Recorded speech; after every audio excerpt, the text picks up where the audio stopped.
Graça e paz, meus irmãos, como é que vocês estão? Estamos começando aqui mais um programa Palavra Viva, pela rádio web Palavra Viva, bem como aqui pelo nosso canal também de YouTube, Palavra Viva, em que vocês podem estar aqui se inscrevendo, deixando aí o joinha de vocês e sem sombra de dúvida também vocês podem estar aí compartilhando com o maior número de pessoas possíveis todos os nossos conteúdos aqui, que tem sido abençoador, relevante para muitas pessoas, graças a Deus. Então vamos ouvir a nossa vinheta e nós voltamos já já.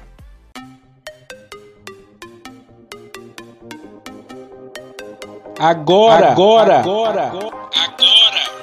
Mais uma edição do programa Palavra Viva. Pela rádio web Palavra Viva e pelo canal do YouTube Palavra Viva. Com vocês, Miqueias Alves. Muito bem. E eu quero aqui também fazer uma indicação aí para vocês. Hoje lá no meu canal Miqueias Alves, saiu um podcast que eu gravei com a nossa irmã Ana Paula falando sobre oração, podcast falando sobre oração. E você que não acompanhou, vou deixar o link aqui na descrição desse vídeo. É uma palavra de incentivo a você a ter uma vida de oração. Nós conversamos sobre esse assunto, sobre esse tema que está tão necessitado nesses últimos dias. Nós temos vivido um período de muita frieza espiritual, temos vivido dias difíceis na Igreja de Cristo e precisamos de homens e mulheres de oração se levantando nesse tempo. Então nós conversamos lá para incentivar a você aí a buscar a ter uma vida de oração. Eu quero também aqui enfatizar mais uma vez, para você que ainda não baixou o aplicativo da nossa rádio, você pode baixar o aplicativo da nossa rádio, o link está na descrição aqui desse vídeo, e você pode consumir todos os nossos conteúdos lá 24 horas por dia. E o nosso programa, o programa Palavra Viva, vai ao ar lá ao meio-dia e às 21 horas, para você estar também nos acompanhando pela nossa rádio. E compartilhe com o maior número de pessoas para que baixem também o aplicativo da nossa rádio no seu celular. Nós vamos ouvir os nossos patrocinadores e logo em seguida nós iremos dar aqui seguimento à nossa exposição na carta do apóstolo Paulo aos Romanos, hoje falando sobre a eleição incondicional. Deus é injusto. Sobre a eleição incondicional, Deus é injusto.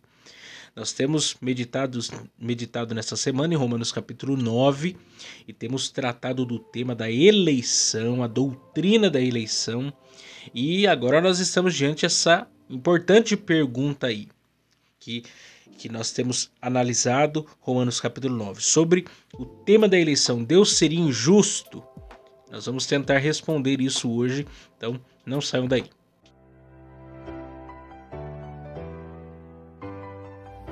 Se você deseja nos ajudar a patrocinar esse programa de rádio, anunciando a sua empresa ou nos dando uma oferta voluntária, entre em contato com a gente pelo WhatsApp 12 99192 5941, 12 99192 5941, 12 99192 5941, ou nos envie uma oferta pelo Pix 12 99192 5941, 12 99192 5941, 12 99192 5941.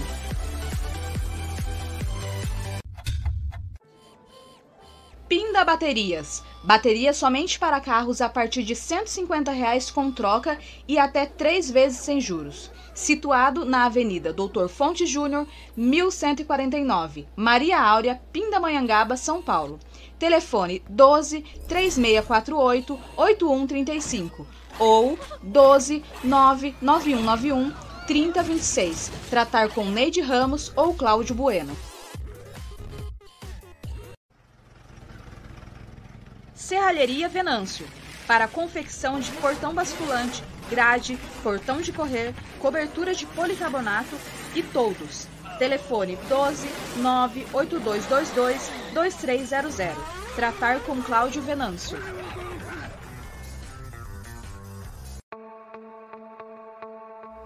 Mercearia Betel. Atenção lancheiros, produzimos o melhor pão de hambúrguer da cidade. Situado na Rua Bulgária, 355, Pazim, Pindamonhangaba, São Paulo. Telefone 12 98896 3701. Tratar com Wesley. Agradecemos aqui também a Gilear e Engenharia, situado na Galeria Barão, Box 14, centro de Pindamonhangaba, São Paulo. Telefone 12 98105 4725. Tratar com Eliel Ferreira para aprovação de projetos, desmembramento e unificação de lote. Muito bem, graças a Deus. Vamos então partir para a exposição da Palavra de Deus, hoje para tratar desse tema, dessa pergunta que nós iremos responder na nossa exposição de hoje, sobre a eleição incondicional. Deus é injusto? Sobre a eleição incondicional, Deus é injusto? Essa é a pergunta que nós iremos responder na exposição de hoje, Romanos capítulo 9, versos 14 a 18. Versos 14 a 18. Mas deixa eu aqui, antes de qualquer coisa, fazer uma indicação para vocês, porque esse tema que nós vamos abordar aqui hoje, temos abordado, na verdade, essa semana, conforme Romanos capítulo 9, ele é um tema não muito recorrente nos púlpitos das nossas igrejas. Poucas são as igrejas que buscam, até mesmo as escolas bíblicas dominical, que buscam tratar profundamente desse assunto. E até mesmo muitos pastores, teólogos, professores de escola bíblica dominical e etc. Acabam fugindo desse tema, acabam fugindo desse assunto, porque é um assunto que possui vertentes de interpretação e que também é um tema considerado por alguns polêmico. Então tem gente que foge de certos assuntos, mas não tem como nós fugirmos de certos assuntos, até porque são assuntos que estão na palavra de Deus e são repetidos vezes por outra no Antigo e no Novo Testamento, então não tem para onde nós fugirmos, precisamos entender esse assunto. Eu quero indicar aqui para vocês o livro A Soberania Banida, Redenção para a Cultura Pós-Moderna. Esse livro, eu li ele no seminário. Ele é um livro muito bom. E já digo de antemão, não é um livro de fácil leitura. É um livro denso. É um livro difícil de digerir. O primeiro capítulo dele, sobretudo, é um capítulo introdutório e mostra o contexto das discussões que serão abordadas aqui. Eu tive que ler 2 vezes, porque são muitas informações. Então é um livro de difícil compreensão, mas depois ele fica uma leitura mais... se você entender o primeiro capítulo, os outros capítulos vão ficar mais fáceis. E é um livro bom para discutir as doutrinas da graça de Deus e de temas que nós vamos aqui abordar hoje, tentar responder aqui hoje para vocês. É um livro importante. Tem um outro livro também, do Martinho Lutero, Nascido Escravo, eu já devo ter indicado para vocês aqui. Também é um livro introdutório sobre esse assunto, muito bom também, e eu indico aqui para vocês. Porque existe um pano de fundo sobre o que eu vou falar aqui hoje. Existe um pano de fundo que talvez você que está me acompanhando já tenha uma noção ou nunca tenha ouvido falar sobre nada disso. Então eu Eu vou até deixar um vídeo na descrição aqui desse vídeo para vocês, do doutor Augustus Nicodemos falando sobre esse tema, falando sobre a questão dos remonstrantes, a questão das linhas de interpretação, calvinismo e arminianismo. Ele dá uma aula completa sobre o assunto, explicando 5 pontos do arminianismo, 5 pontos do calvinismo, que ajudam você a abrir o entendimento sobre a interpretação bíblica a respeito da salvação. Ajuda você a compreender, porque tem muita gente que não tem nem noção do que é calvinismo, nem tem noção do que é arminianismo, nunca ouviu nem falar desses termos, está na igreja há anos, nunca ouviu falar disso. Alguns até acham que não está perdendo nada, mas a verdade é que está sim, porque quando você não tem uma clareza sobre determinados assuntos, você é facilmente enganado por ignorância mesmo. A ignorância, a palavra de Deus diz em Oséias 4:6 que o meu povo foi destruído por falta de conhecimento. Se você não tem o conhecimento do assunto, fica mais difícil você se prevenir contra os falsos ensinos e assim por diante. Então, o que eu vou tratar aqui hoje, o tema que nós iremos tratar aqui hoje, Romanos capítulo 9, versos 14 a 18, tem esse pano de fundo que eu quero que você depois vá lá dar uma pesquisada sobre o assunto. Porque a pergunta aqui, e é uma pergunta que Paulo mesmo levanta e Paulo mesmo responde, está inserida dentro de um contexto de explicação sobre a doutrina da salvação, que Paulo está expondo, que Paulo está falando. Porque não é uma questão de pessoas que estão interpretando as escrituras, não. Paulo fala sobre isso, e não fala apenas em uma de suas cartas, mas fala isso repetidamente em outras de suas cartas. E remonta momentos e textos do Antigo Testamento. Então a Bíblia interpreta a própria Bíblia sobre o tema da eleição e assim por diante. No capítulo 9 aí, versos 1 a 5, ele havia falado da eleição de Israel e fala da sua tristeza, porque os judeus, seus compatriotas, não haviam crido que Jesus era o Messias. Apenas poucos deles haviam crido que Jesus era o Messias, entendido o evangelho de Jesus Cristo, entendido que Cristo é o Salvador, o Messias esperado e prometido. Mas ele, no capítulo 9, versos 6 a 13, mostrou quem é de fato o verdadeiro Israel, o verdadeiro povo eleito de Deus. Ou seja, nem todo que é de Israel é israelita. Nem todo que é circuncisão é de fato circuncidado no coração. Nem todo aquele que é circuncidado na carne é de fato circuncidado no coração. A eleição ela é espiritual, é um chamado eficaz para a salvação. Quando o pecador entende que ele é um pecador e entende que ele precisa do Salvador, e esse Salvador é Jesus. Os olhos dele são abertos para os seus pecados e o entendimento do Evangelho de Jesus Cristo, ele crê em Jesus para a sua salvação. Então ele mostra que existia um Israel dentro de Israel. Existia um povo dentro do povo de Israel. Como até os dias atuais, existe um povo dentro do povo de Deus. Uma igreja será tirada de dentro da igreja. Existem aqueles que estão inseridos no contexto religioso, mas que não são salvos, não são eleitos de Deus, que não tiveram um encontro real e transformador para com Cristo para a salvação. E aí, diante desse ponto da eleição, ele falou sobre a eleição de Abraão, ele falou sobre a eleição de Isaac, ele falou sobre a eleição de Jacó, que é uma eleição incondicional de Deus. Deus escolheu Abraão, Deus escolheu Isaac, Deus escolheu a Jacó. Soberanamente, por sua infinita misericórdia e graça. Não havia méritos em Abraão, não havia méritos em Isaac, não havia méritos em Jacó.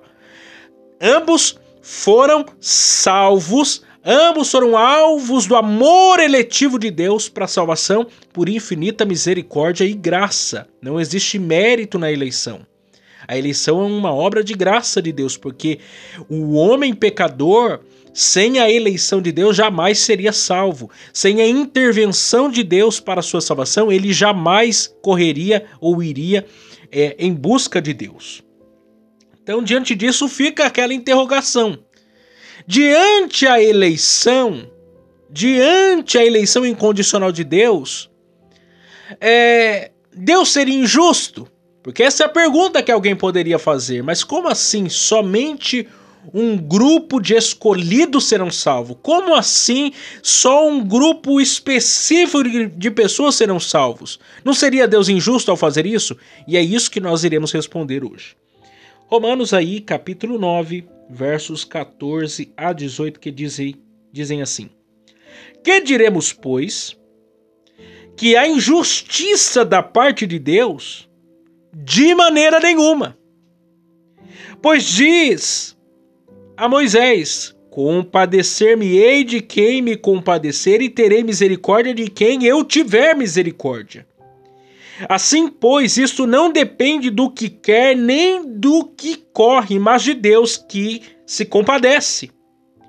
Porque diz a Escritura a Faraó: Para isso mesmo te levantei, para em te mostrar o meu poder e para que o meu poder seja anunciado em toda a terra. Logo, pois, compadecer-se de quem quer e endurece a quem quer. Então vamos entender esse fato aqui importante sobre a doutrina da eleição. Sobre a questão do Deus que escolhe pessoas para salvação de forma incondicional e soberana. Primeiro ponto aí que nós precisamos observar é a suposta injustiça de Deus frente à sua eleição incondicional para a salvação. Observe aí comigo o verso de número 14. Que diremos, pois, que a injustiça da parte de Deus, de maneira nenhuma.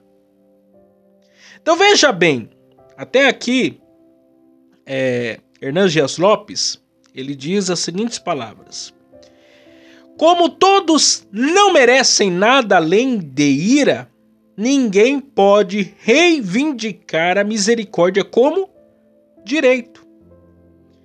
Porque qual que é o ponto aqui? A humanidade, o pecado entrou no mundo, ok? O pecado entrou no mundo.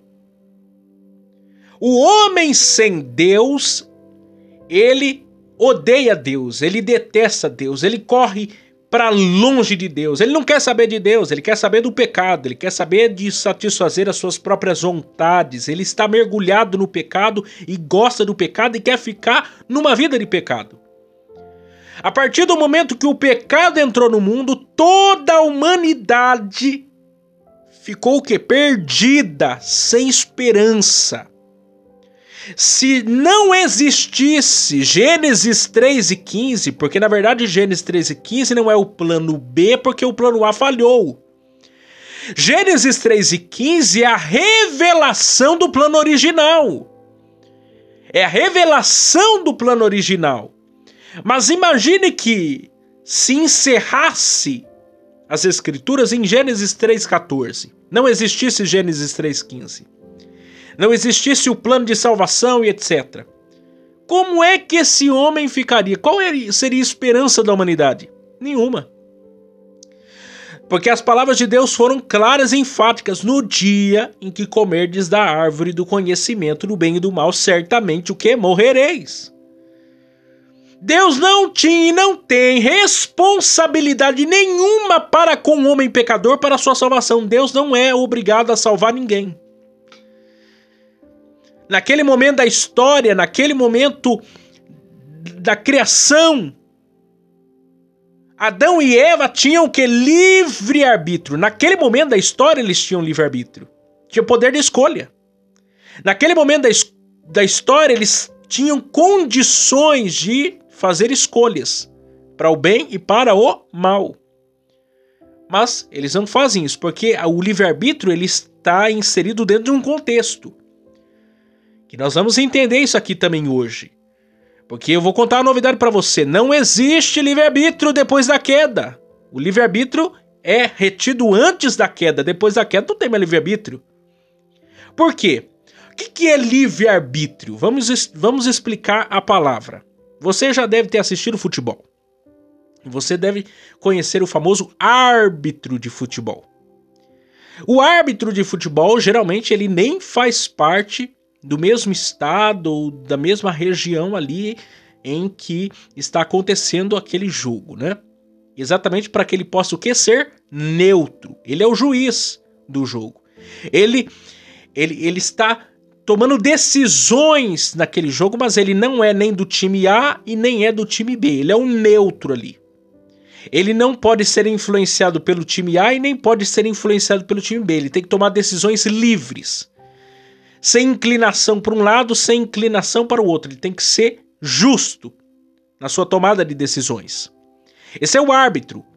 O árbitro, a ideia de livre-arbítrio é exatamente essa. O homem lá no contexto do Éden, ele era o quê? Plenamente santo. O pecado não tinha entrado no mundo ainda. A sua natureza era plenamente santa, suas faculdades mentais plenamente santa.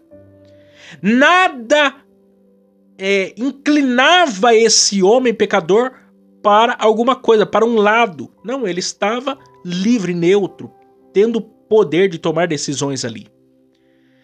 Mas o pecado entrou no mundo. O pecado entrou no mundo. E aí, o que acontece? Esse homem pecador perde a sua neutralidade. Ele perde a sua neutralidade. Agora quem o domina é o pecado, é um mundo, é a carne. Agora ele possui inclinações carnais mais fortes do que ele mesmo. Ele continua tendo consciência. Porque nós temos que entender exatamente esse fato. Lá no Éden, você tinha Adão e Eva plenamente santos, com livre-arbítrio e conscientes do que era o bem e o mal. Não em sua natureza ainda, mas eles já sabiam o que era o certo e o que era errado e quais eram as suas consequências. Então eles tinham poder de decisão, por quê? Porque eles tinham consciência do que era o certo e tinham consciência do que era errado. Deus havia revelado isso a eles. Inclusive, eles não poderiam ser cobrados da parte de Deus se Deus não tivesse feito eles conscientes do que era o bem, do que era o mal, do que era o certo, do que era errado. Deus deixou isso perfeitamente claro para eles. E é por isso que quando eles pecam contra Deus, eles pecam sabendo o que é o pecado e sabendo as consequências do pecado. Eles, naquele momento da história, tinham livre-arbítrio para tomar a decisão de sim ou de não. Mas eles não fizeram isso e o pecado entrou no mundo. Naquele exato momento, o livre-arbítrio deles é perdido. Por quê? Porque agora eles perderam neutralidade, agora eles são dominados pelo pecado. Agora eles são dominados pela carne. Agora eles são dominados pelo mundo, pelo diabo. Agora eles não governam mais a si próprios. Eles continuam sendo conscientes do que é o bem, do que é o mal. Porém, há uma força maior que opera sobre eles. Há uma força maior que opera sobre a vida deles. Ainda que eles queiram fazer o bem, eles não têm poder para executá-los. O que nós chamamos de morte espiritual, o que nós chamamos de depravação total. Esse homem agora não tem mais vontade própria. Esse homem agora somente segue o curso natural da sua natureza caída. Ele peca e quer continuar pecando. Ele peca e sabe o que é o pecado e sabe as consequências do pecado, mas ele não dá meia volta, ele está ali morto no pecado e quer o pecado e vivendo no pecado. É o texto de Romanos 3 que nós já expomos aqui. Como que esse homem então vai ser salvo? Não tem jeito, impossível, esse homem não tem poder para ser salvo. Esse homem não tem condições de dizer, olha, eu quero salvação, e ele não quer salvação. Esse homem no pecado, ele quer pecado. O homem sem Deus, ele só quer mais pecado, ele só quer mais erro. Ainda Romanos capítulo 1 diz que eles suprimem a verdade pela injustiça. Eles, em outras palavras, sabem o que é o certo, sabem o que é o errado, mas eles escolhem deliberadamente fazer aquilo que é contra a vontade de Deus. Por quê? Porque eles estão mortos em seus delitos e pecados. Eles estão escravizados por sua natureza caída. Eles não querem Deus. Conscientemente, eles não querem Deus. Eles querem viver cada vez mais no pecado. Cadê o livre-arbítrio dele? Não tem jeito. É o texto de Romanos 7. Maximizado para o mal. O homem, ainda que ele saiba o que é o certo, ele quer fazer o quê? O errado. Cada vez mais, cada vez mais, cada vez mais. Um pecado chama outro pecado, um abismo chama outro abismo. E a pessoa fica escravizada naquilo ali. Se Deus não tivesse provido, um meio de salvação, isto é, Cristo, ninguém jamais iria ser salvo. Porque o homem sem Deus, ele não escolhe a Deus, ele escolhe o pecado. O homem sem Deus, ele não escolhe as coisas espirituais, ele escolhe as coisas carnais. Mas Deus, ele proveu um meio de salvação. E ele escolhe de maneira incondicional, ou seja, não pautada em méritos, pessoas para salvação. Pessoas para salvação. E isso é misericórdia de Deus. Deus não escolhe com base em méritos, com base em justiças humanas, porque não existem. Todos os pecados, destituição da glória de Deus. Ele escolhe por graça, ele escolhe por misericórdia. Ele não tinha obrigação de salvar ninguém. Absolutamente ninguém. Ele escolhe por sua infinita misericórdia e graça. Porque se ele não fizesse isso, toda a humanidade estaria perdida. Então Deus escolhe soberanamente pessoas para a salvação. Mas quando Deus não escolhe pessoas para a salvação, o que acontece? Essas pessoas não escolhidas por Deus vão seguir adiante na sua vida de pecado e aplicar-se a justiça de Deus para com eles. Porque Deus, ele é justo quando ele salva por misericórdia e ele é justo quando ele condena por causa do pecado do homem. Deus, ele é justo quando ele decide salvar alguns e ele é justo quando ele permite que outros sejam condenados. Por quê? Porque em ambos os casos, num lado a misericórdia, a salvação é por misericórdia e graça, não é por mérito. E por outro lado, ele permite, ele deixa que o homem siga o seu curso de pecado, de erro, de falha. E o que acontece? Esse homem é levado à justiça, ele vai ter que prestar conta da sua vida para com Deus, porque ele está pecando contra a santidade de Deus. E também, quando você olha para a misericórdia de Deus, é aquilo que eu já falei várias vezes. Não quer dizer que Deus escolhe, Deus elege e finge que aquele pecado cometido pelos seus eleitos não existe. Isso não é uma verdade. Jesus morreu para que a justiça de Deus fosse o que? Satisfeita. O pecado dos eleitos foi castigado em Cristo. É a justiça e a misericórdia de Deus o que? Se beijando. Deus não deixou impune o pecado dos eleitos. Deus aplicou a justiça para com os eleitos, como aplicará a sua justiça para com aqueles que não são eleitos. Ele aplicou a justiça em Cristo e aplicará a justiça naqueles que não foram justificados pela fé em Cristo Jesus. O nosso Deus continua santo. Então o nosso Deus, ele é justo quando ele escolhe pessoas pela sua misericórdia. E ele é justo quando ele não escolhe e aplica a justiça sobre eles. É o que Paulo está aqui explicando com muita maestria. Ainda ele diz, segunda verdade aí, Deus exerce misericórdia a quem quer. Olha o texto. Pois diz a Moisés, compadecer-me-ei de quem me compadecer e terei misericórdia de quem eu tiver misericórdia. Isso aqui é um ponto que muita gente fala assim, meu Deus, como que isso é?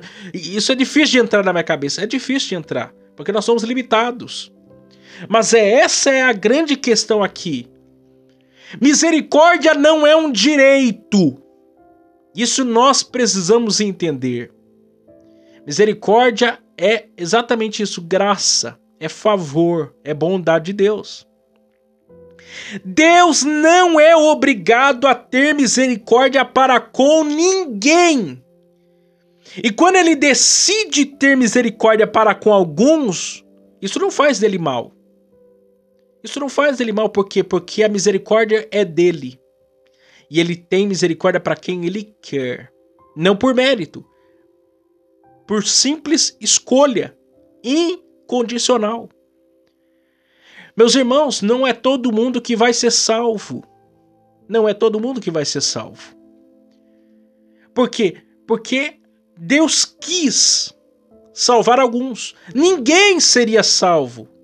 Deus escolheu um povo para ser salvo. Se Deus deixasse as coisas como estavam, ninguém, absolutamente, nem eu, nem você, nem parente, nem vizinho, nem amigo, ninguém seria salvo. Se nós somos salvos é porque Deus se compadeceu de nós. Não foi porque eu corri atrás de Deus, não foi porque eu orei, não foi porque eu jejuei, não é porque eu fiz alguma coisa, é graça. É misericórdia, é favor, é benevolência de Deus. Salvação não é um troféu que nós conquistamos, salvação não é algo que eu e você conquistamos para nos jactarmos, para nos orgulharmos, é graça. Nós somos eleitos pela graça, pela bondade, pela misericórdia de Deus, é favor divino. Se não houvesse eleição, se Deus não intervisse na história, ninguém seria salvo. Ninguém seria salvo. Absolutamente. Nem eu, nem você, nem ninguém seria salvo. Nós somos salvos pela infinita misericórdia de Deus. Terceiro, a salvação não é conquistada por livre-arbítrio. A salvação não é conquistada por livre-arbítrio. Olha só o que o texto diz. Assim, pois, verso 16, não depende do que quer, nem do que corre, mas de Deus que se compadece. Assim, pois, isso não depende do que quer, nem do que corre, mas de Deus que se compadece. Em outras palavras, a salvação não depende do desejo ou do esforço humano, mas da misericórdia de Deus. Irmãos, entendam uma coisa aqui. E por infelizmente esse ensino ter sido perpetuado no Brasil como um todo, quando você fala sobre isso parece ser um herege falando. Mas irmãos, o homem, se não fosse Deus o escolher para a salvação, ele não escolheria Deus, não. Nem eu, nem você, não depende do que quer e do que corre, mas de Deus que se compadece. Não existe vontade no ser humano pecador de buscar a Deus. Não existe. É Deus quem vai em direção ao homem pecador. Não foi vós quem me escolheste, foi eu quem escolhi a vós. Foi Ele quem veio em minha direção, foi Ele quem veio em sua direção. A sua vontade para querer Deus não foi originada em você mesmo, foi um chamado eficaz de Deus para com a sua vida. Foi o chamado do Espírito, do Espírito no teu coração, que Ele cortou o seu coração, Ele circuncidou o seu coração, Ele abriu os seus olhos, Ele tirou tampões dos ouvidos, você ouviu o convite do Evangelho e você creu em Jesus. Você estava indo para o despenhadeiro, você estava indo para a destruição, você estava indo para o inferno. Aí veio Deus, falou assim, não, eu quero salvar você. Eu quero mudar a sua história, eu quero mudar a sua vida. O que eu vou fazer? Eu vou tirar a venda dos seus olhos. Eu vou tirar tampão dos seus ouvidos. Você vai ouvir a minha voz, porque as minhas ovelhas ouvem a minha voz, conhecem a minha voz. Eu vou fazer uma mudança na sua vida, eu vou abrir os seus olhos. Eu vou vivificar você, eu vou lhe dar vida. Você vai crer em mim e será salvo. Não existe méritos, não foi eu quem escolhi a Deus, não foi você quem escolheu a Deus. Eu e você não tínhamos condições alguma de escolher a Deus. Nós só tínhamos uma escolha, o pecado. Fugir para bem longe de Deus, mas Deus em sua infinita misericórdia e graça interviu na história, interviu na minha vida, na sua vida, decidiu me salvar e te salvar por graça, por bondade, por misericórdia. Não existe, porque a linha que interpreta a questão do livre-arbítrio, que acredita que o ser humano escolhe Deus por livre-arbítrio, diz que há uma iluminação do Espírito Santo no momento da pregação do evangelho, algo desse tipo, e a pessoa tem um momento em que ela decide escolher ou rejeitar a Deus. Isso é impossível. Naturalmente o homem rejeitaria Deus. Isso é impossível porque naturalmente o homem rejeitará Deus. Não existe condições. Se Deus não nos escolhesse, se Deus não tivesse nos destinado para a salvação, nós estaríamos perdidos. Nós estaríamos perdidos. Porque não existe condições do ser humano pecador buscar a Deus. Não existe. E aí ainda Paulo explica isso falando aqui do texto de Faraó. Olha lá, versos 17 e 18. Porque diz a Escritura a Faraó: para isso mesmo te levantei, para em ti mostrar o meu poder e para que o meu nome seja anunciado em toda a terra. Pois logo compadecer-te de quem quer e endurece a quem quer. Veja bem, vocês lembram de Faraó? E existem muitas passagens das Escrituras que falam que Deus endureceu o coração de Faraó e que Faraó endureceu o seu próprio coração. Mas vamos entender isso aqui, para a gente também não interpretar errado esse texto. Como assim Deus endureceu? Então Deus escolheu pessoas, Deus destinou pessoas ao inferno? Não, as pessoas estão caminhando para o inferno por causa do seu pecado. Porque o pecado entrou no mundo e elas estão pecando porque são pecadoras. Mas aqui, qual que é o contexto? O ser humano pós-queda, ele já é pecador. Seu coração já é um coração que diz lá Ezequiel 14, que é uma fábrica de ídolos. Os homens ergueram altares, ergueram ídolos em seus próprios corações. O coração do homem enganoso, é dele que sai adultério de Jesus, sai homicídio, um monte de coisa. O ser humano já está depravado em seus delitos e pecados. Esse é o primeiro ponto. Porém, qual que é a questão aqui? Faraó era extremamente arrogante, como muitos homens são. Eles são extremamente pecaminosos, perversos. Eles não se curvam mesmo diante aos convites de Deus, porque a pregação do evangelho é para todos. Os céus estão proclamando a glória de Deus, estão anunciando as obras de suas mãos. O tempo inteiro Deus está provando a sua bondade, a sua misericórdia, Ele está se revelando ao mundo. Mas esse homem está querendo sufocar a verdade pela injustiça. E o que Deus faz com esses homens? Deus os entrega aos seus pecados. Deus entrega os desejos do seu próprio coração. É aqui o que acontece.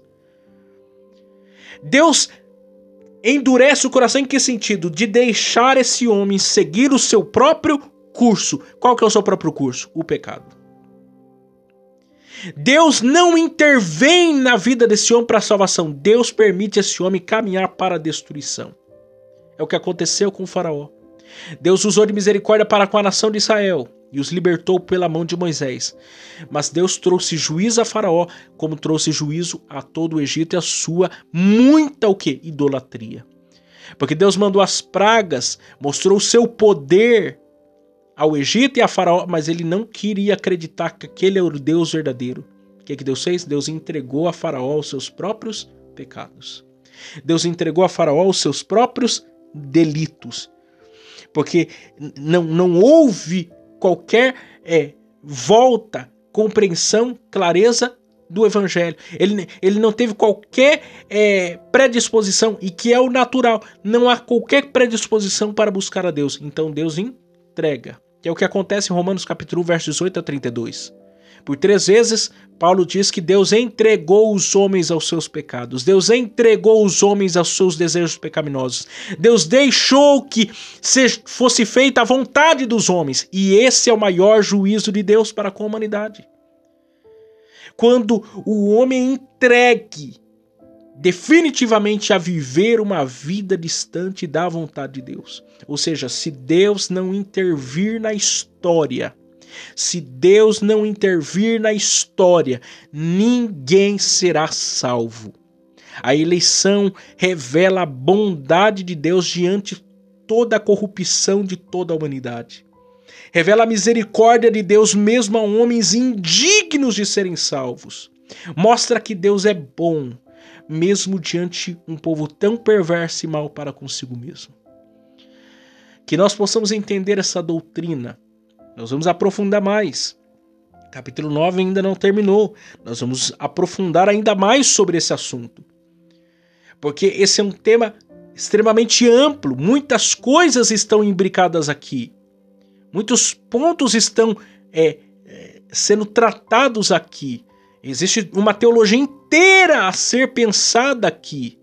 A depravação total, a eleição incondicional, a expiação limitada, a graça irresistível, a perseverança dos santos. Existe todo um conjunto de entendimento teológico a respeito desse tema. Não é só isso é só a ponta do iceberg. Tem muito mais coisa para nós entendermos. Porque a obra de salvação é algo sobrenatural para a vida do pecador. Que Deus possa nos dar entendimento e clareza. E profunda gratidão por sua infinita misericórdia em ter nos salvado. Em ter nos ter resgatado de uma vida de pecado, de erro, de falha, para a glória do seu santo nome. Deus abençoe vocês e até amanhã, se Deus assim nos permitir.